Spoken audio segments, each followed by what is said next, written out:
Access चाहत बाड़े, दिलवा के एक्सेस चाहत बाड़े। हम कहीं नहीं धीरे धीरे जानू, इतना जल्दी काहे तड़पत बाड़े। राजा जी पासवर्ड मांगत बाड़े, रात भर ऑनलाइन रहत बाड़े। फोनवा पे रोज रोज पिंग कर ले, दिलवा में लव के रिंग कर ले। स्टेटस देख के स्माइल कर ले, रात भर चेकिंग गन बले। हमरा दीपी पे दिल हारत बाड़े, हर फोटो पे फारत मारे। कहेला बेबी टास्क करना, बाकी स्क्रीन शॉट सहजत बाड़े। राजा जी पासवर्ड मांगत बाड़े, दिलवा के एक्सेस चाहत बाड़े रे। हम कहीं नहीं धीरे धीरे जानू, इतना जल्दी काहे तड़पत बाड़े।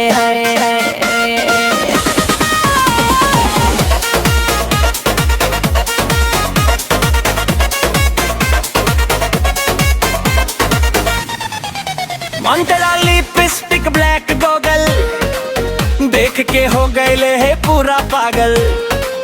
बीज पे कमरिया जब हिले लगे, सभे लइका हो जाला घायल लगे। इंस्टा पे रील बनावत रही, राजा जी जूम लगावत रही।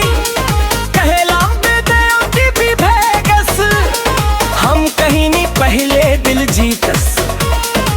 दिलवा हक करे के चाताड़, नजरिया से ट्रैक करे के चाताड़। राजा जी बड़ा स्मार्ट बनताड़, बाकी प्यार में क्रैक हो जाताड़। खतरनाक भर कॉल पे से सुनावे, मिस यू वाला फील करावे। धीरे धीरे नजदीक आके दिलवा में वाईफाई लगावे।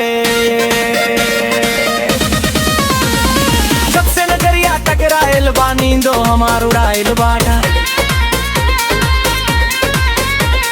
राजा जी पासवर्ड वो रे ना पाइबे, पहले शादी फिक्स कराए बस।